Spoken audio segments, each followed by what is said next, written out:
It was big news when a giant cruise ship capsized at sea. 10 years later, it was completely abandoned and still lying on the underwater rocks where it was stranded. Two young marine divers, Mike and Jeff, decided to get a look inside. But they never expected to find what they found inside. Because when Jeff and Mike entered the cruise ship, they suddenly heard a loud scream in the distance. Mike looked at the rusty old door. He knew the scream came from in there. Unfortunately, it was locked, so they had to try and break it open. Jeff looked around him with his flashlight to see if he could find a pipe of some sort when he suddenly saw a big crowbar lying on the ground. Jeff quickly picked the crowbar up and ran back to the door.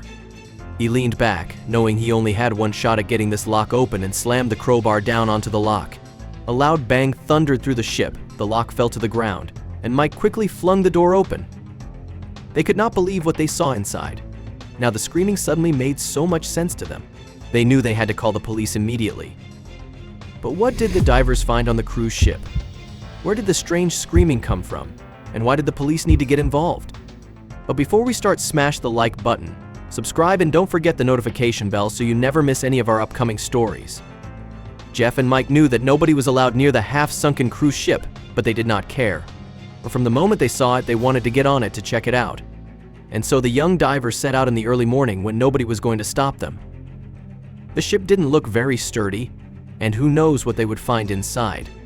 It could be very dangerous, and if there were something happened to one of them, there was no way they would get back to shore in time. But Jeff didn't listen. He had already started looking for a way inside.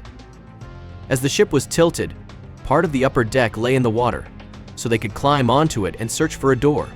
But they had to be very careful. One slip up and they would slide straight into the water. Jeff fastened their boat to one of the cruise's railings and gave one final look at Mike. But Mike just sighed and shook his head. He intended not to go inside, but once he saw Jeff climbing up the deck, he knew he couldn't leave him on his own. So, he took a deep breath and went after Jeff. If only he knew then what a bad idea that was. As soon as they stepped inside the cruise, they could feel the eerie atmosphere of the ship. It was silent and dark, and the only sounds were the creaking of the metal framing and the lapping of the water. Wow, they both said in unison. "We should go bah," Mike said, but Jeff had already left. "Wait up," Mike yelled as he ran after Jeff. His voice echoed through the remote halls of the ship. As Jeff and Mike explored the abandoned cruise ship, they came across many rooms, each with its own eerie atmosphere. Some rooms were locked, but luckily for them, not all the rooms were. They first entered the main hall, which was grand and spacious, with high ceilings all around and a large staircase leading up to the upper decks. However, the room was dark and dusty, and the furniture was covered in cobwebs. They could see the harrowing signs of neglect and abandonment everywhere. They then moved on to the cabins, which were small and cramped, with 2 or 4 beds in each room. But the beds were unmade, and the sheets were stained with mildew and mold. They could see suitcases still open, and clothes were strewn around the room as if the passengers had left in a hurry. As Jeff and Mike walked through the empty halls of the ship, they suddenly heard a strange noise. "Did you hear that?" Mike said with a trembling voice.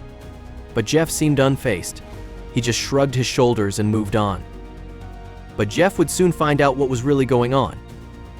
After a little while, Jeff wanted to go down even further to the lower parts of the ship. There was a small stairway that could lead them there, but it was pitch black. So they got out their phones and used their flashlights to guide them, and as they got lower, the noise started to get louder. It sounded like a faint, muffled scream and scared the shit out of both Jeff and Mike.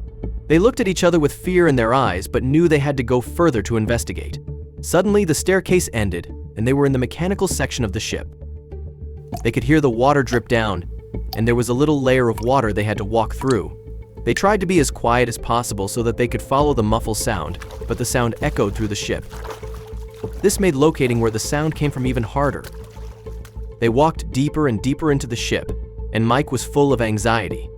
He knew they could never find their way back if something happened to them. Different worst-case scenarios shot through his mind as he gazed over Tez and gazed over the wet and rusty walls of the ship. What had he gotten himself into? After walking for a little while, they finally reached an end. They knew they couldn't be at the bottom of the ship, so why was there a dead end? But then, Mike noticed something. There was a little handle in the middle of the wall. "There," he pointed. "I see a door." Jeff grabbed the handle and pulled as hard as he could, but the door was stuck. He put his ear against the door and listened closely. "The sound is definitely coming from in here," he said. Mike stood beside him and also put his ear against the door.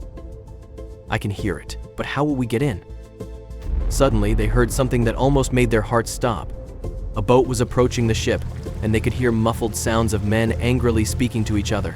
It sounded like they were also getting onto the cruise ship. "Shit," Mike said. "I knew this was a bad idea." They knew they had to act fast. They rushed back to the stairwell. But as they started to walk upstairs, they heard loud footsteps coming down the stairs. So, they quickly turned around, put their flashlight out, and hid behind the stairwell. They held their breath as the men came closer and closer. The sound of the heavy footsteps on the metal staircase thundered through the ship.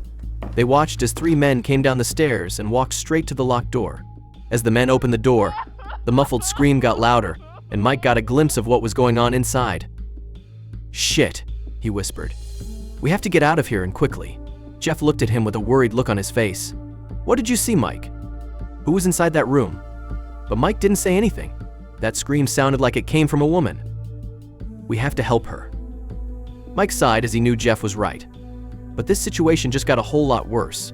Those men didn't only outnumber Mike and Jeff, but they were also a lot bigger and stronger than them. And to make matters even worse, Mike noticed one of them carried a gun. They decided to call the police, but knew it would be a while until they arrived. So, Mike mustered up all his courage and agreed with Jeff to see what the men were doing behind the closed door. They slowly got up and walked over to the door while listening closely to what the men were saying. "Someone is on this ship," one of the men said. "Did you see how the lock was broken? She couldn't have done that from here. Their boat is still docked to the ship, so they must still be here somewhere," another man said. "You stay here, and I search the ship." Mike and Jeff quickly got back under the staircase and watched from the dark as one man stepped out of the room and walked upstairs. Mike noticed a glimpse of a gun tucked away in the man's belt and swallowed at the thought of standing face to face with it. They listened as the man's footsteps slowly faded away. "Shit, shit, shit," Mike whispered, panicked. "Chill, Mike," Jeff answered. "I need you to stay alert and stop freaking out." Mike sighed as he knew Jeff was right. His heart was pounding in his chest, and he couldn't wait for the police to arrive. "All right," Jeff said quietly. "I have a plan.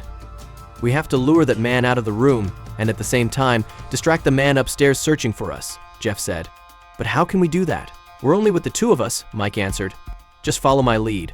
It looked like Jeff was very confident in his plan, but Mike wasn't so sure yet.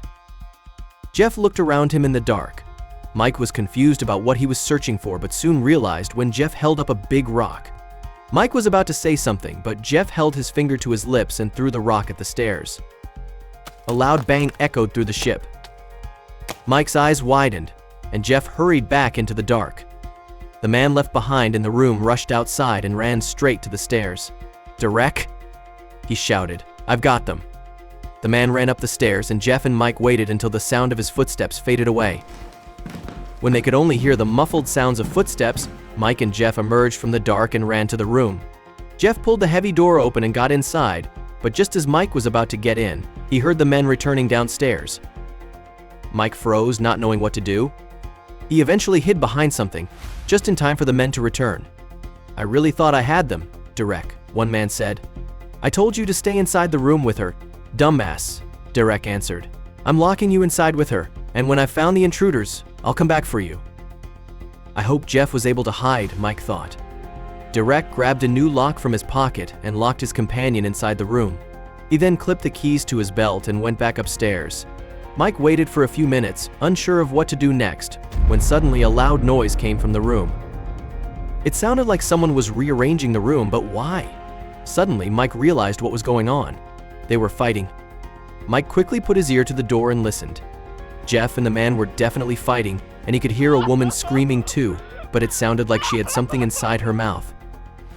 Mike's body filled with adrenaline. All he could think about was saving his dear friend. Without thinking, he ran upstairs and began shouting for Derek. "Derek? Where are you, pal?" Heavy footsteps ran his way, and before Mike knew it, he stood face to face with Derek, who looked very, very angry. "Hi there," Mike said, now a bit less confident. Derek said nothing but slowly walked toward Mike with his hand by his gun. "So," Derek said eventually, "you are the ones sneaking around this ship. You have no idea what you've gotten yourself into, you know." Derek was very intimidating, and Mike almost peed his pants. But Mike also knew the only way to get Jeff out of that room was with the keys hanging from Derek's belt. Mike had no idea how he had done it. Everything moved so fast that he handled it without thinking. But he suddenly had the keys in his hands, and Derek lay knocked out on the ground. Mike had no time to spare, so he quickly ran downstairs and unlocked the door. He expected to find Jeff standing triumphantly over the other man's knocked out body, but he couldn't be more wrong. As he swung open the door, he was greeted by the other man's angry face. This was bad. It almost felt like an action movie. Within seconds, Mike had scanned the room. He knew where Jeff lay, he knew someone was sitting in the middle of the room, and he knew he was about to get punched in the face by a man almost twice his size, but somehow he managed to defuse the situation. Mike stood in the doorway with confidence. "Hi there," he said calmly. "Your partner Derek is upstairs knocked out." But the man stayed unfazed. He had a dangerous look on his face, but Mike didn't seem to care. He was about to swing at Mike when the man suddenly fell to the ground. As the man fell, he revealed Jeff standing behind him with the crowbar in his hands. He had gotten up from the ground as the man stood facing Mike, and without his knowledge, he had smacked him on the head. Both men were now knocked out, but they still had to hurry. They could wake up any minute. Mike and Jeff hurried to the woman. She was forcefully bound to a chair with duct tape covering her mouth. Jeff carefully pulled the duct tape from her face, and she immediately cried out, "Please, hurry. Get me out of here." Mike untied her hands and Jeff untied her legs. They could hear the police sirens from a distance. They helped the woman up, as she was too weak to stand on her own, and together they walked back to the boats. They put the woman in their own boat, and Jeff grabbed some leftover rope to bind the men together. The police finally arrived, and they were shocked to see what they were called to. They never expected to see this. They quickly hurried inside and arrested the two men. They got the woman to safety, and Mike and Jeff also had to come with them to the police station. Jeff and Mike were interrogated at the station, and they had to explain everything that had happened. They weren't supposed to be on the ship in the first place, so they were worried the police would arrest them for it. But instead, the police reacted very differently than they expected. Instead of arresting Jeff and Mike, they reward them for their bravery. It turned out that the woman they saved wasn't like any ordinary woman. She was the governor's daughter, and she had been held hostage for a few days now. The man had demanded money but suddenly broke contact. If it weren't for Jeff and Mike, the woman would probably be dead right now. The governor praised the young men for saving his daughter and rewarded them with a big check. Jeff and Mike were still shaken up by what had happened. They couldn't believe this was real life. Jeff and Mike received a check from the governor so big they decided to travel the world for a while. The scary ordeal scarred the men, but it didn't stop them from going on more adventures. They lived the rest of their lives like there was no tomorrow and enjoyed every minute of it. Thank you for watching. If you like this story, don't forget to hit the like button, subscription, and ring the notification bell so you never miss our upcoming stories.